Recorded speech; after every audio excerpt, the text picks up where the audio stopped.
আবার একটা সুযোগ, আবার একবার পাকুড় এফসির কাছে সুযোগ, এক্ষেত্রে দিলীপকে বল দিচ্ছে এবং নিজেদের মধ্যে ধস্তাধস্তির কারণে বল চলে গেছে বিপক্ষের দখলে।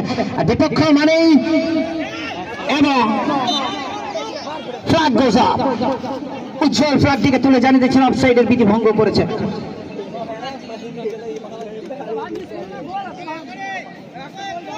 আবারও বিরান জার্সি নাম্বার 4, কোথায় বলটি দিবেন? অনেকটা আগে থেকে মারার সুযোগ পাচ্ছেন, কিন্তু না, কোথায় রাখলেন? মধ্য মাঠে বল রাখলেন এবং যেভাবে বলটি যাওয়ার কথা দিকে ধেয়ে যাওয়ার কথা সেভাবে কিন্তু হলো না।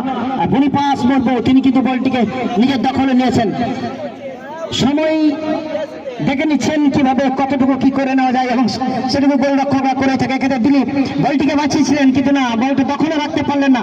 সঙ্গে সঙ্গে নিজেদের মধ্যে দারুণ সুন্দর একটা দেওয়া নেওয়ার মধ্য দিয়ে কিন্তু খেলাটাকে বিল্ড আপ করে চলেছে এই বিল্লাল একাদশের প্লেয়াররা।